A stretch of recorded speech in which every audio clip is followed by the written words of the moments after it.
Hello everyone, and welcome once again to a new video that is for the 100 most important topics for your prelims 2026, and this is on your Drishti YouTube channel.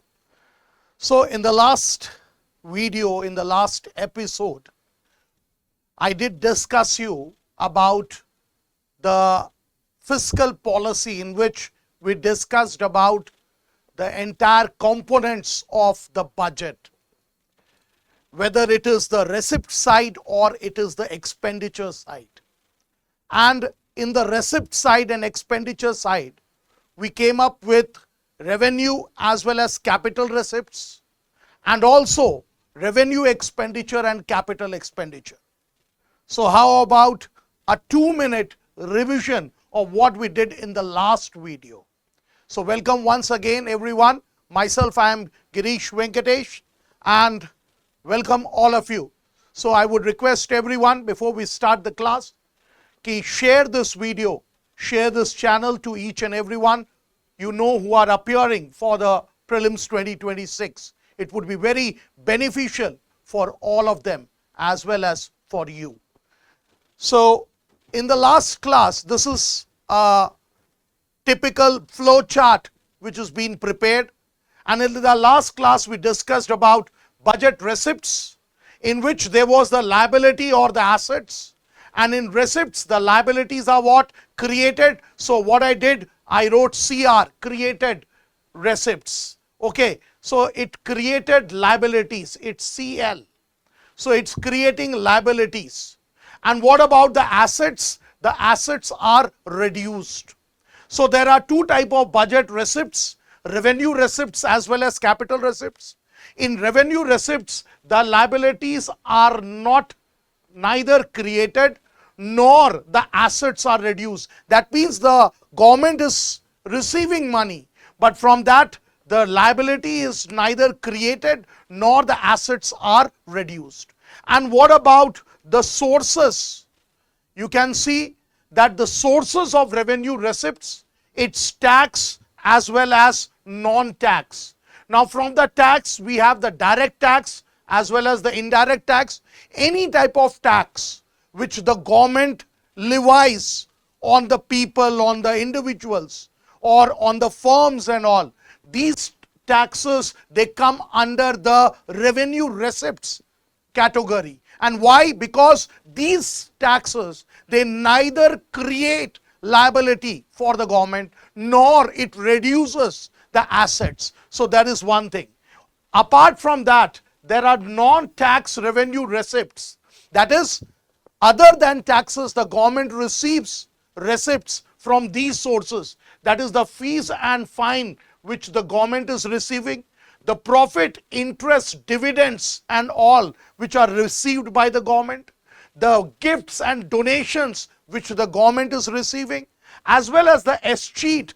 In the last video, I did say you, escheats are the Benami properties, no legal hire. And also with regard to the special assessment, that is because of the government's developmental program, the value of your property, it piles up. So now the government says that you have to give some fees with regard to that. So that is with regard to the revenue receipts. Now what about the capital receipts? Now here the capital receipts, as you can see, in capital receipts the word either or is used. Either creates liability or reduces assets. That means from this capital receipts, the government is receiving money, and from that either the liability of the government is created or the assets are what? Reduced. So what we do is that we categorize it into two parts. One is the debt creating capital receipts and the non-debt creating capital receipts. In debt creating capital receipts, the liabilities are increased, that is, it creates liabilities. And in non-debt creating capital receipts, the assets, that is assets, they are what? Reduced. So here borrowings is one example, that is the borrowings which the government does from various sources, whether it is from the state government, whether it is from the RBI, whether it is from the foreign country or from the foreign banks or from the private sector, that is with regard to the debt creating capital receipts. Small savings in the form of post office deposits and all, that is also a debt creating capital receipts. So what is the similarity here? Here both these capital receipts, they are, by that the government is receiving money, but it is creating liability. But what about these two, recovery of loans and disinvestment? It is actually reducing assets for the government. In disinvestment, either the whole of the public sector enterprise or a part of that public sector enterprise is being sold. That is, either there is a minority selling or a majority selling or a total selling. So disinvestment can be minority, majority or total. So that I'll tell you later on. And then the recovery of loans. That means the government had given loans to the various state governments or other parties, and all of a sudden it is recovering the loans. So the government is receiving money, but here the assets of the government are what? It is reducing. Now after that, what we can say is that the budget, government budget, it also has the expenditure side.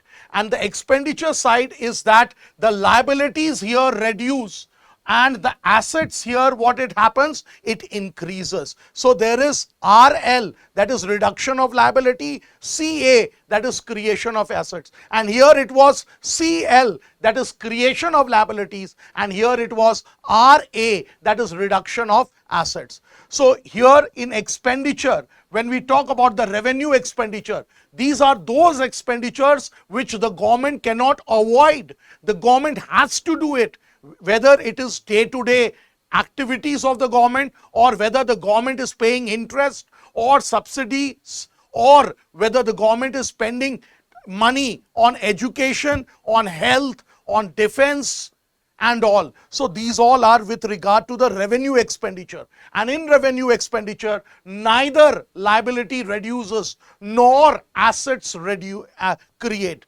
But in capital expenditure, what happens? It is for developmental activities or for reducing the liabilities of the government. For example, the government had taken borrowings. Now when the government will return those borrowings, those expenditure will be a part of that capital expenditure. Why? Because it reduced the liability of the government. In the same way, if the government does lending, now lending means the government's financial assets have been created. So here either the physical assets will create or the financial assets will be created. So any type of developmental activity which the government is doing, whether infrastructure or whether scientific research or any such thing, it will come under the capital expenditure. So this is what we did.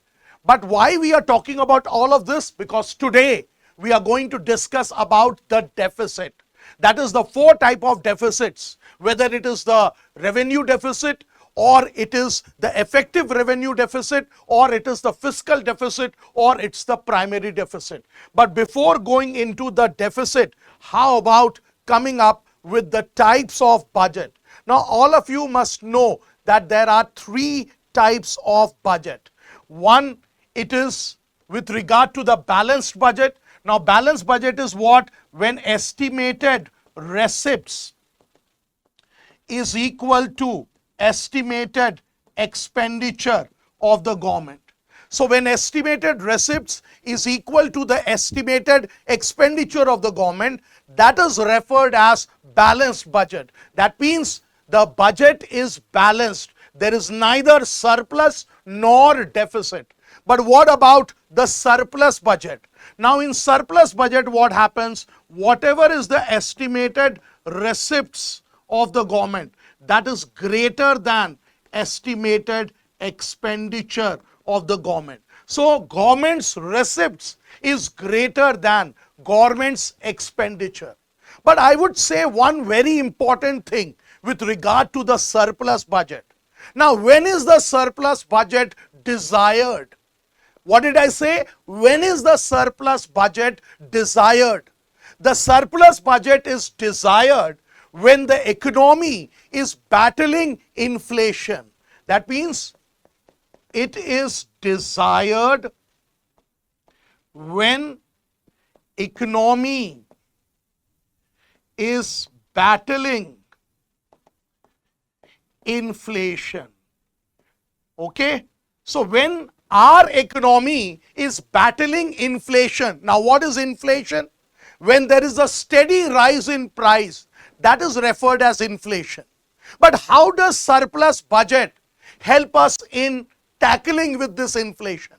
What happens is that, as I said you, in surplus budget, estimated receipts is greater than estimated expenditure.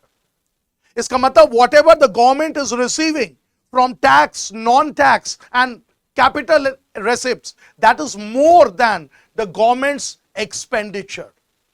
But in your economy, there is inflation.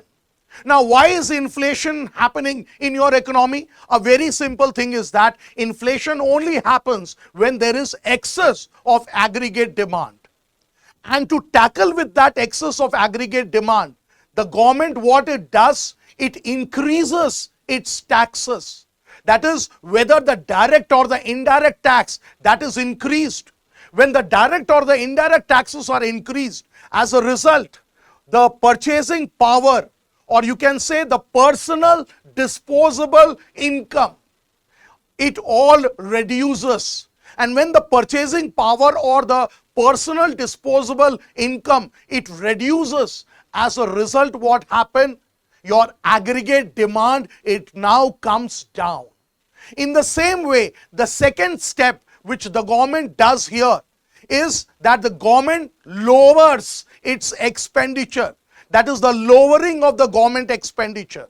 Now, lowering of the government expenditure, for example, earlier the government was giving high subsidies. Now the government has reduced its subsidies to zero.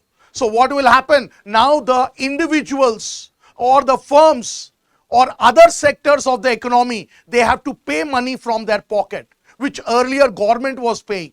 So as a result, their purchasing power, what happens? Reduces. So this inflation, it's all related to excess of aggregate demand.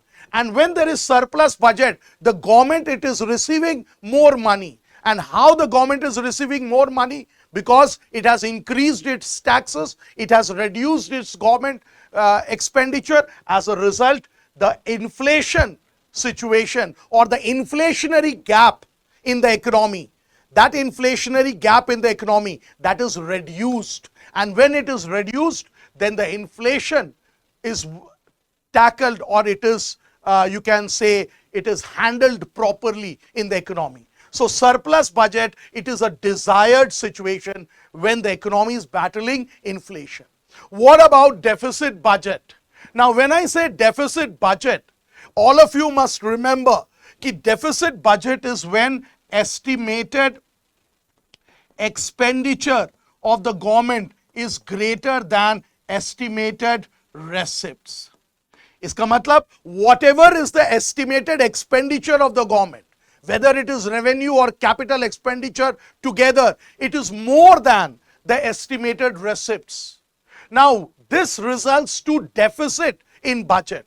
But this deficit budget, as per Keynes, I'm using the word Keynes.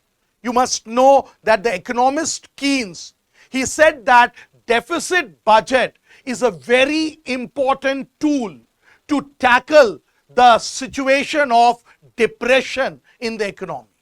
That means if an economy is suffering from a depression type of situation, then at that level of time, the very important tool to tackle that situation of depression, it is deficit budget. Now, when does depression happen? In an economy, the depression happens when the level of investment, is low. And as a result, why the level of investment is low? Because there is a low level of aggregate demand. So, level of investment is low because of the low level of aggregate demand. As a result, what we can see, that the planned output is lower than the level of full employment level in the economy. That means the level of full employment level, for example, it is this much, then the planned output is this much. So this is the gap. Got it? So planned output is lower than what? Planned output is lower than the level of full employment level in the economy. So in short, I would say that deficit budget as per Keynes is a very important tool to tackle a situation of depression which is there in the economy, and a situation of depression arises when the level of investment is low because the level of aggregate demand is low. As a result, planned output in the economy is less than the full employment level of output in the economy. So what happens? Unemployment becomes a national problem. So unemployment becomes what? National problem. And in such a situation, deficit budget, what happens? It raises the level of aggregate demand. When deficit budget, how it raises the level of aggregate demand? Because of deficit budget, the government's expenditure, the government spending rises. And when the government spending rises, then the purchasing power of the people or the personal disposable income will what happen? Rise. As a result, aggregate demand will rise.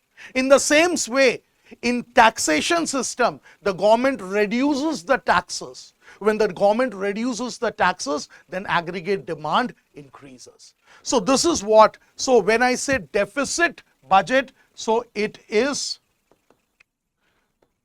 desirable in a situation of depression in the economy. Clear? Got it, everyone?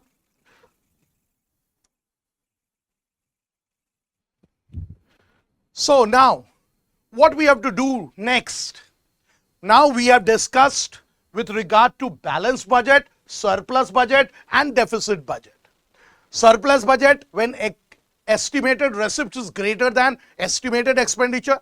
It is desirable when the economy is battling with inflation because it reduces your aggregate demand. And here it is desirable when the economy is battling with a depression kind of situation. And deficit budget, what it does, it increases, it raises your aggregate demand. Got it? Now, we have to discuss the next very important thing, that is the budget deficit. What did I say? Budget deficit. And how many types of budget deficit are there? There are 4 types of budget deficit. All of you must know about it. There are 4 types of budget deficit. One is the revenue deficit. First one, it's the revenue deficit. The second one, it is the effective revenue deficit. The third one is the fiscal deficit. And the fourth one, it is the primary deficit. Okay, the fourth one, it's the primary deficit. So how many kind of deficits? 4 kind of deficits: revenue deficit, fiscal deficit, effective revenue deficit, fiscal deficit and primary deficit. So how about a short form? RD, ERD, FD and PD. Now when I say revenue deficit, in revenue deficit we will only take the revenue side of the government budget. Only the revenue side, whether it is with regard to the expenditure or whether it is with regard to the receipt. So revenue deficit, when it happens, revenue deficit happens when revenue expenditure is greater than revenue receipts. when revenue expenditure is greater than revenue receipts. So its formula is revenue expenditure minus revenue receipts. And all of you know that in revenue expenditure, it cannot be bifurcated, but the revenue receipts, it can be bifurcated as tax revenue receipts plus non-tax revenue receipts. So first type of deficit is the revenue deficit, and here the government's current income. Now listen to me properly. The government's current income from tax and non-tax sources is not enough to meet its current expenditure, and those expenditure which it cannot run off. It is mandatory expenditure of the government. So the government's current expenditure is less so as to meet the government's current expenses. So this is with regard to, it is the structural weakness. Okay? It is regarded as the structural weakness of the fiscal system. Okay? Now, if your country, it has revenue deficit, now what are the implications? The implications is that whatever is the government's current income, it is wastefully spent. Number one. Number two, because the current expenses, they are mandatory, the government cannot run away from it. So the government has to take borrowings. So the borrowings of the government increases. As a result, the liability also increases. This is point number two. Point number three is with regard to, that is, there is no money left for capital formation. When I say capital formation, in the sense there is no money left for investment or developmental purpose. So that is what is with regard to the revenue deficit. Got it? So revenue deficit is when revenue expenditure is greater than revenue receipts. That is, the current expenses of the government is more than the current income of the government, and it is seen as a structural weakness of the fiscal system. The formula is revenue expenditure minus revenue receipts, but the revenue receipts can be further divided into tax as well as non-tax revenue receipts. Now there is a very simple thing which I want to tell you here. Okay, whenever we calculate revenue deficit, the calculation, the formula is this, but it is expressed as percentage of GDP. How it is expressed? It is expressed as percentage of GDP. Now, one more question here comes to me is that, can revenue deficit be equal to zero? Is it possible that revenue deficit in a country, can it be zero? Yes, it is possible. When revenue expenditure is equal to revenue receipts. Okay? So when revenue expenditure is equal to revenue receipts, then the revenue deficit can be zero. But how the revenue deficit, for example, if your country has revenue deficit, now how the revenue deficit can be financed? Number one, through disinvestments. Number two, through borrowings. And number three, the government can reduce its expenditure. These are the ways by which the government can meet its revenue deficit. That is disinvestment. Number two, borrowings. Number three, lowering its expenditure. And number four, by increasing the taxes. So these are the ways by which the government can cater to its revenue deficit. Got it? The next one comes is with regard to the effective revenue deficit. Now this effective revenue deficit, I should say you, it was introduced in the Union Budget 2011 and 12.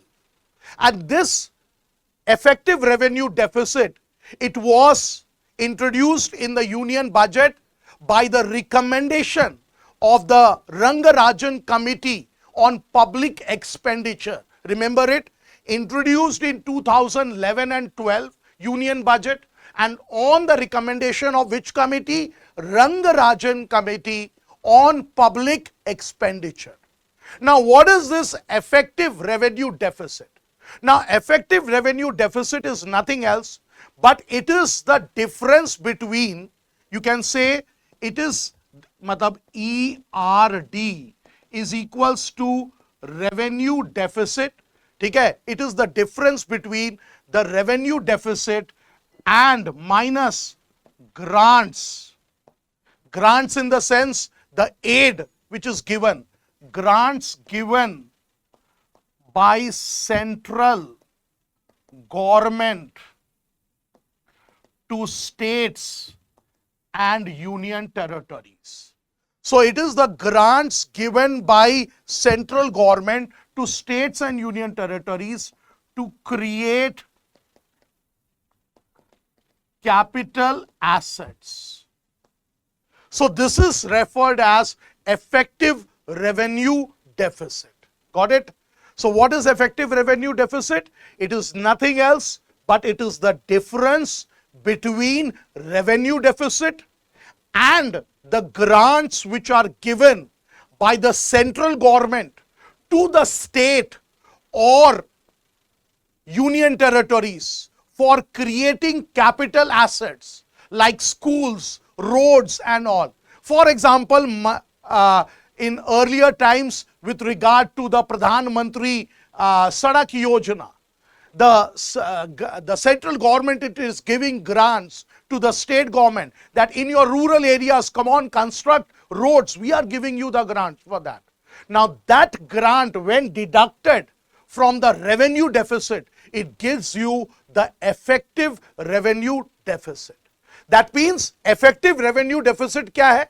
It is that portion of revenue deficit that is purely for consumption expenditure. It is purely for consumption expenditure as well as productive spending. So here what is there? This grant which the central government is giving, it is not giving for consumption expenditure. It is giving for productive spending.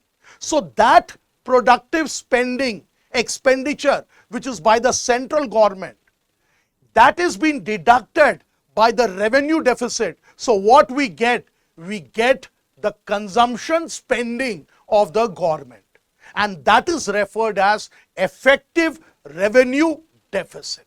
Got it? And 2011 and 12 union budget, it was introduced. Next comes very important. I'm not going to write it here. I'll take a new page for that. It is nothing else but it is fiscal deficit. Fiscal deficit, it's also referred as financial deficit. Now, when I say fiscal deficit, the other name of fiscal deficit is borrowings. Remember that. The other name of fiscal deficit is borrowings. And fiscal deficit, it is in use since 1997. So since 1997, it has been in use, and that too on the recommendation. Okay? This was on the recommendation of Sukhmoy Chakravarti Committee. Okay? It was on the recommendation of the Sukhmoy Chakravarti Committee. So since 1997, it has been in use. Now, when I talk about fiscal deficit, the formula which is used for fiscal deficit, it is total expenditure minus total receipts. Remember it? Total expenditure minus total receipts. When I say total expenditure minus total receipts, that is budget deficit.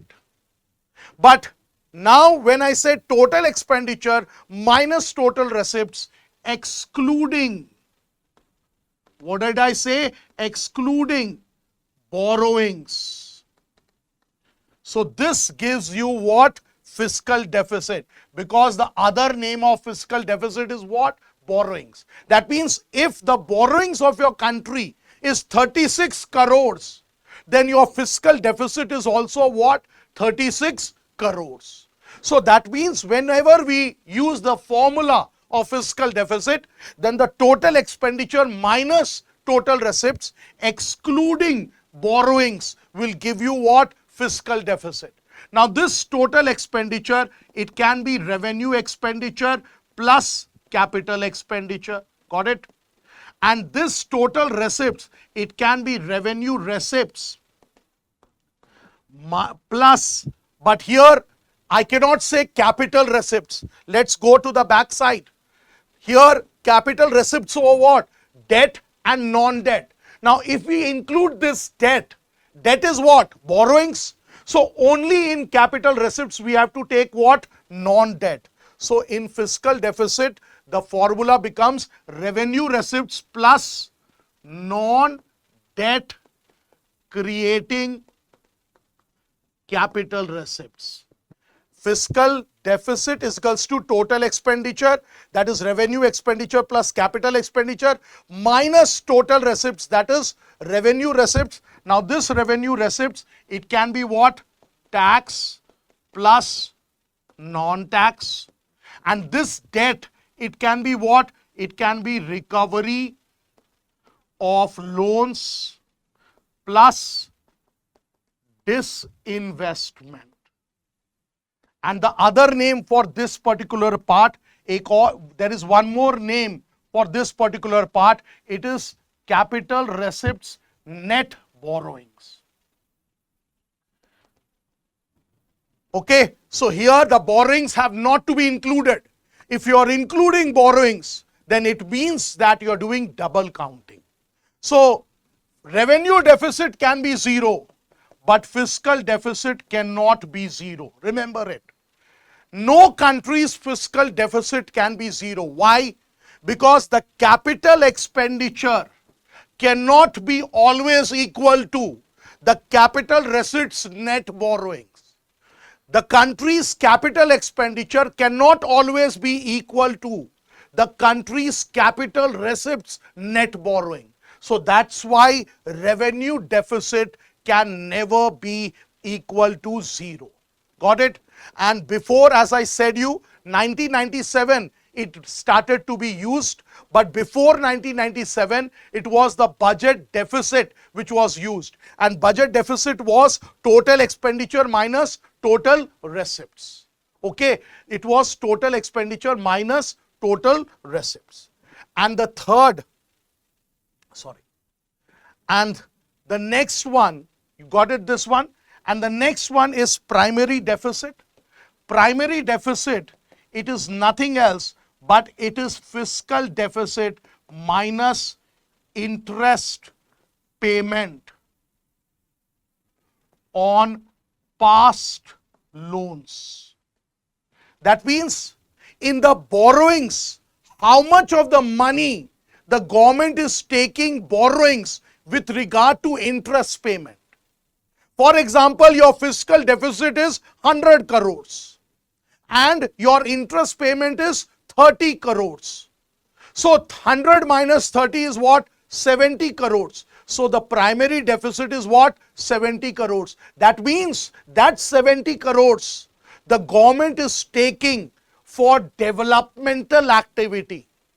But what about the 30 crores which is being subtracted? That 30 crores is what? Interest payment on past borrowings.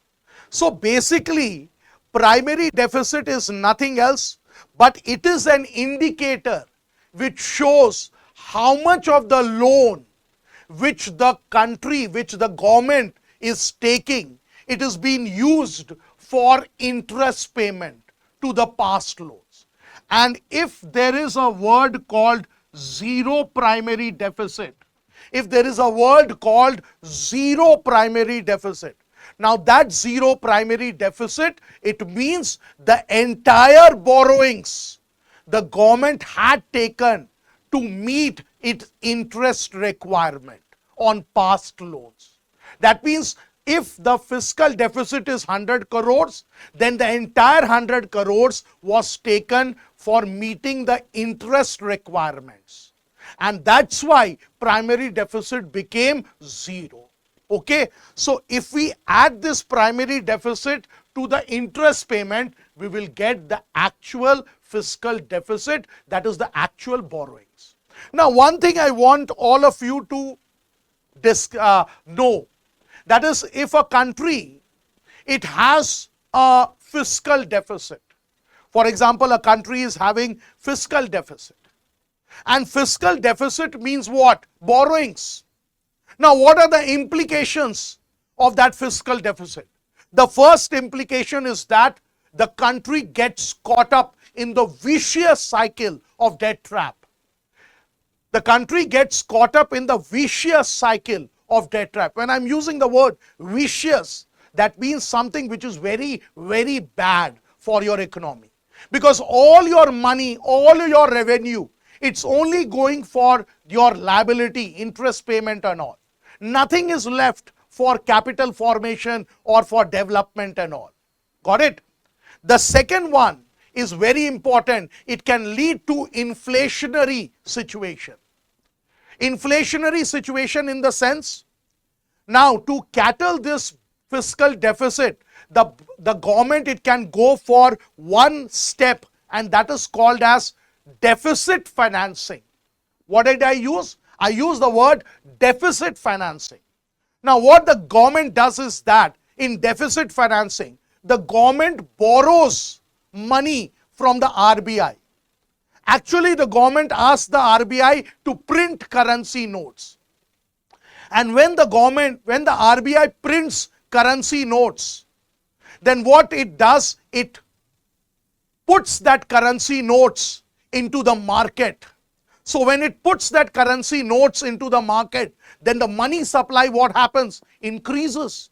When the money supply will increase, then the purchasing power of the various sectors of the economy, it will rise. As a result, aggregate demand will rise. But what about the aggregate output? It is the same. So this will result to an excess demand situation.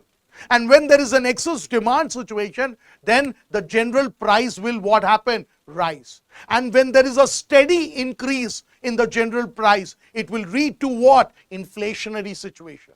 So that's why I said fiscal deficit can lead to inflationary situation in the country. Because to meet that fiscal deficit, the government can go for deficit financing.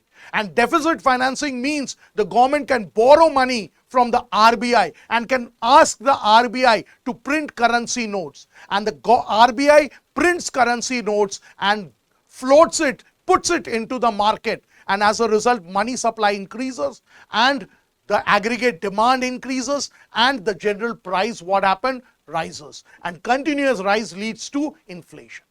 One more thing can happen.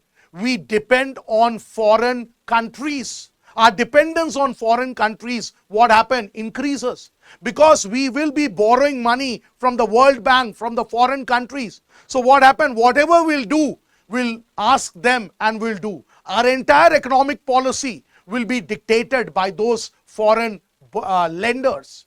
And then our credibility, it will also reduce the credibility of the economy. Why the credibility of the economy will reduce? Because we are taking more and more loans and there is no economic development taking place.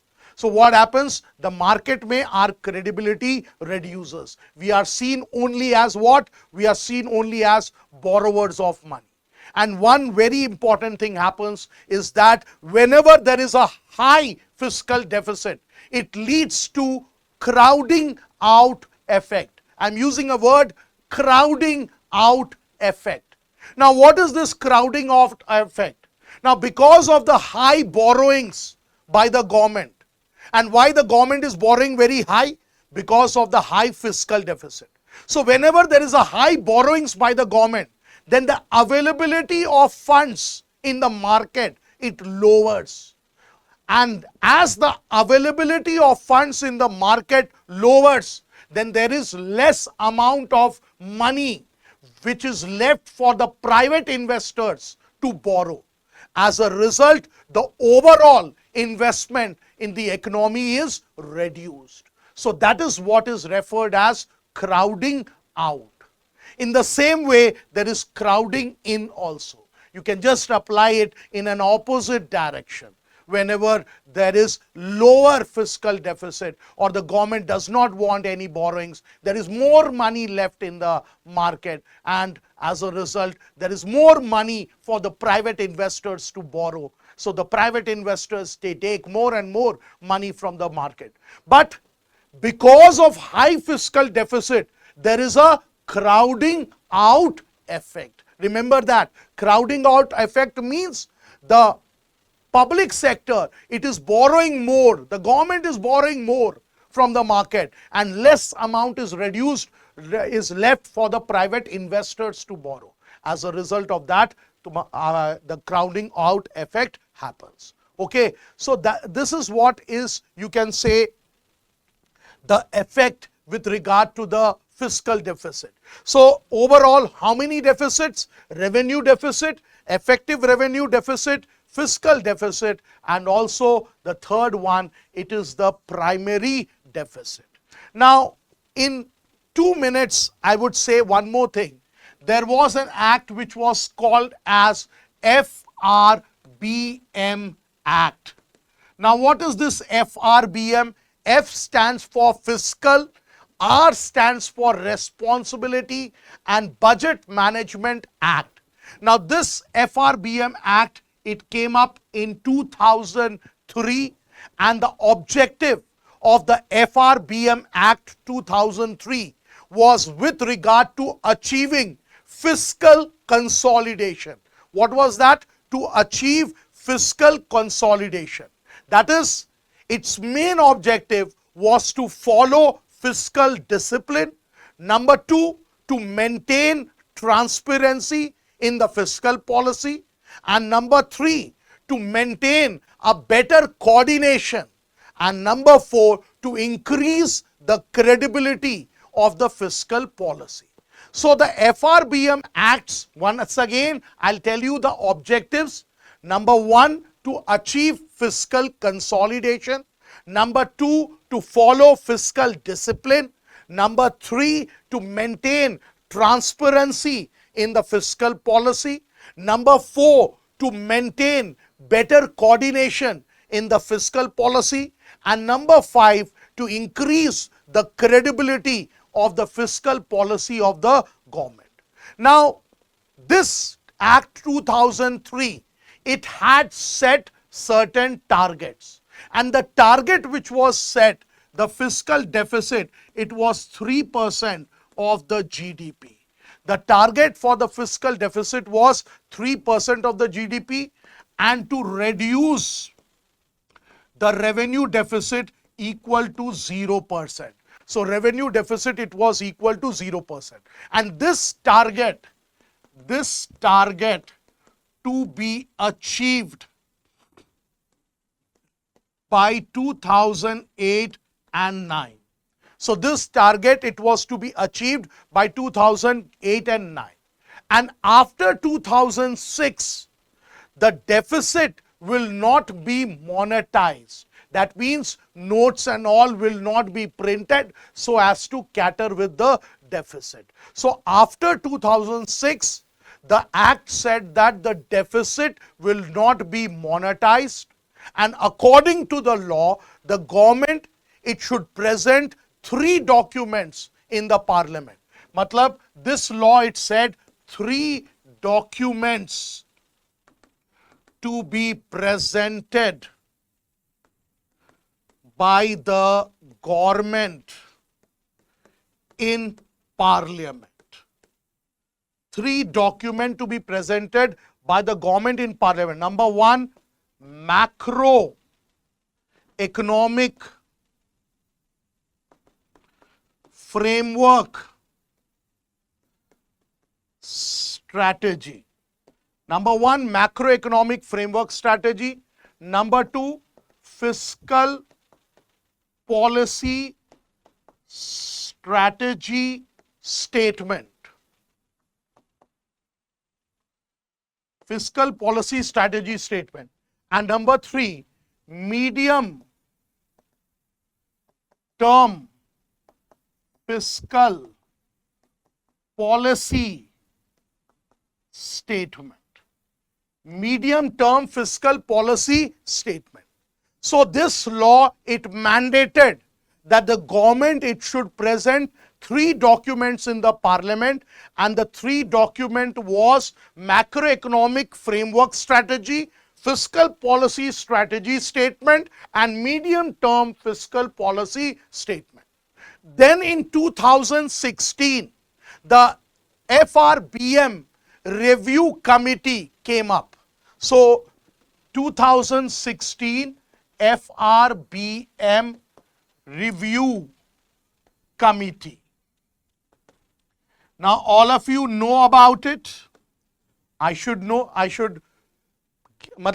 be sure about this, that all of you must know about this, that FRBM review committee 2016 formed 2016, and who was the chairperson or the chairman of this committee? It was N.K. Singh. And all of you know N.K. Singh, he was the chairman of the 15th Finance Commission also. And what was the recommendation of this FRBM review committee 2006? Now, the recommendation which it did was that it said that the fiscal deficit, it must be 2.5% of the GDP. Earlier it was how much? 3% of the GDP. It must be 2.5% of the GDP, and it must be achieved till 2023-24. And here it was to reduce the revenue deficit to 0%, and here it said that revenue deficit, it should be 0.8% of GDP. What is that? 0.8% of GDP. And one more thing was added by this particular committee, and that is with regard to the escape clause. What is this? Escape clause. Escape clause means a deviation of 0.5% in the target. That is, a deviation of 0.5 can be allowed in the target in case of war, natural disaster, then heavy loss to agriculture or structural reforms. So this is what is called as escape clause. So there was an allowed deviation, that is of 0.5%, not more than that. And also it said that the ratio of debt and GDP, the ratio of debt and GDP, it should not be more than 60%. The ratio of debt and GDP, it should not be more than 60%. That is 40% for the central and 20% for the state.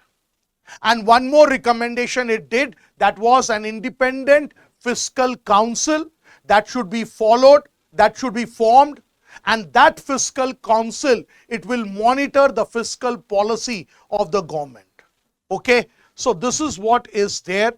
And if you look at the fiscal deficit of the financial year 2024-25, it was estimated to be 5.1%, and that of 25-26, it was targeted to be 4.5%. So this is with regard to the FRBM, and I think the escape clause which all of you tried to understand with regard to the FRBM, that is also well clear. So today we discussed about the surplus, the deficit, the balanced, the types of budget deficit, the 4 types of budget deficit, their formulas, their implications and all. And finally, I also discussed about the FRBM Act and also the escape clause, that is the recommendations which were made by the FRBM Review Committee 2016. So in the next video, we'll coming up with new topics. Till then, goodbye. And please, once again, I'll request each and every one of you, you should share the videos to all those you know and those who are appearing for the prelims. And yes, please give your valuable comments with each and every video you're viewing. So thank you all and see you in the next video. Till then, goodbye. Have a nice day. And please remember one thing, hard work always pays. And self-confidence is very, very important. You have to be self-confident. And always remember one thing, whatever you're doing, whatever preparations you're doing, it is only for yourself you're doing. And do it for yourself. When we do it for ourselves, we do it with full dedication and with full force. And that full dedication and full force and 100% confidence, it will always pay with a very good result for you. Thank you all. Take care. For more informative content, like, share and subscribe, and do not forget to press the bell icon to get the notifications.